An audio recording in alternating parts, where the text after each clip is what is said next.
नमस्कार दोस्तों, स्वागत है आपका हमारे चैनल में।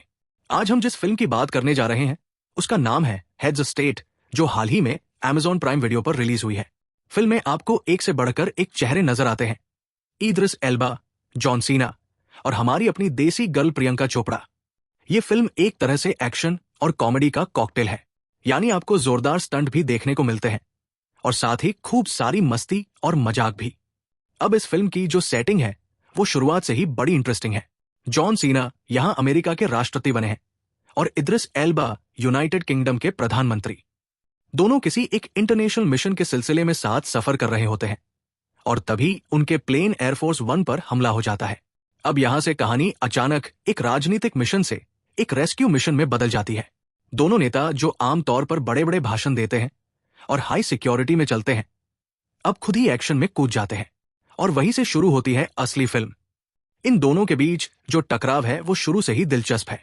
इद्रिस एल्बा का किरदार बेहद गंभीर और सख्त है, जबकि जॉन सीना का किरदार हल्का फुल्का, मस्ती भरा और फिल्मी है। और इसका कारण भी बताया गया है कि वो राष्ट्रपति बनने से पहले एक फिल्म स्टार थे, बिल्कुल एक फ्रेंचाइजी मूवी के हीरो जैसे। इसी मजेदार बैकड्रॉप के बीच में एंट्री होती है प्रियंका चोपड़ा की, जो एक सीक्रेट एजेंट की भूमिका में इन दोनों को सपोर्ट करती है। प्रियंका का रोल यहां सिर्फ कैमियो भर नहीं है, बल्कि एक एक्टिव, स्किलफुल और जरूरी किरदार है, जो न सिर्फ एक्शन करती है बल्कि मिशन को आगे बढ़ाने में अहम भूमिका निभाती है। अब बात करें फिल्म की ट्रीटमेंट की, तो यहां डायरेक्टर इलिया नेशुलर, जो नोबडी और हार्डकोर हेनरी जैसी तेज तर्रार फिल्मों के लिए जाने जाते हैं, उन्होंने फिल्म को एक ऐसा टोन दिया है जो ओल्ड स्कूल एक्शन फिल्मों की याद दिलाता है। यानी साफ सुथरे फाइट सीन, बिना जरूरत के ज्यादा कैमरा हिलाए, बिना फालतू कट्स और स्लो मोशन के। एक्शन सीक्वेंस खासकर उस जमाने की याद दिलाते हैं जब स्टैलोन और वैन दम्मे जैसे एक्टर्स की फिल्में आती थी। सीधा, सटीक और साफ एक्शन। एक सीन में प्रियंका चोपड़ा टोमेटना फेस्टिवल के बीच फाइट करती है और वो सीन इतना क्लीनली शूट किया गया है कि आपको हर मूवमेंट साफ नजर आता है। ऐसा नहीं कि कैमरा हिला हिलाकर सब ब्लर कर दिया गया हो। एयरफोर्स वन के अंदर के फाइट सीन भी इतने स्मूथ और प्लान है कि देखने में वाकई मजा आता है। कॉमेडी की बात करें तो फिल्म में ह्यूमर का तड़का पूरे टाइम बरकरार रहता है। खासकर जॉन सीना का किरदार जहां जहां आता है वहां हल्की फुल्की कॉमिक टाइमिंग आपको हंसा देती है। एक डायलॉग में जब उनसे उनकी घड़ी मांगी जाती है और वो कहते हैं कि ये कियानू रीव्स ने गिफ्ट की थी, और फिर मजाक में कहते हैं गिफ्ट करने से अच्छा था थोड़ा मार्शल आर्ट सिखा देते, तो ये सब चीजें फिल्म को एंटरटेनिंग बनाती है। फिल्म में कई पॉप कल्चर रेफरेंस है, फ्रेंचाइजी फिल्मों की आलोचना, हॉलीवुड स्टार सिस्टम की खिल्ली और अमेरिकी राजनीति का मजाक, सब कुछ बड़े मजेदार अंदाज में परोसा गया है। ये सभी छोटे छोटे पंचेस फिल्म को और मजेदार बना देते हैं।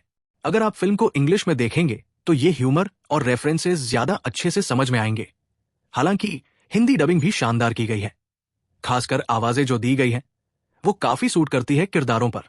अब अगर परफॉर्मेंस की बात करें तो इद्रिस एल्बा एकदम प्रोफेशनल और ठोस नजर आते हैं। उनकी स्क्रीन प्रेजेंस ही ऐसी है कि आप उन्हें देखना पसंद करते हैं। वहीं जॉन सीना पूरी फिल्म में मस्ती का माहौल बनाए रखते हैं। दोनों के बीच जो ब्रोमांस और झगड़ालू दोस्ती है वो एक समय बाद काफी इन्वॉल्विंग हो जाती है। शुरू में दोनों एक दूसरे को बिल्कुल पसंद नहीं करते, लेकिन जैसे जैसे फिल्म आगे बढ़ती है उनका बंधन गहराता जाता है। प्रियंका चोपड़ा का रोल छोटा नहीं है, वो एक मजबूत किरदार निभा रही है। न तो सिर्फ किसी का प्यार, नहीं सिर्फ ग्लैमर, बल्कि एक खुद में सक्षम एक्शन कैरेक्टर जो मिशन को पूरा करने में योगदान देती है। उनका परफॉर्मेंस भरोसेमंद है और एक बार फिर ये साबित करता है कि वो हॉलीवुड में भी अपनी जगह मजबूत कर चुकी है। अब अगर आप कहानी के स्तर पर कुछ नया ढूंढ रहे हैं तो शायद आपको निराशा हो, क्योंकि फिल्म की कहानी में ओरिजिनलिटी नहीं है। ऐसे बहुत से एलिमेंट्स हैं जो आपको पुरानी फिल्मों की याद दिलाते हैं, जैसे एयरफोर्स वन, हार्डवे। लेकिन डायरेक्टर का जो अप्रोच है वो फिल्म को रिफ्रेश करता है। उन्होंने इन्हीं पुराने एलिमेंट्स को नए अंदाज में, बेहतर कैमरा वर्क और शानदार पेसिंग के साथ पेश किया है।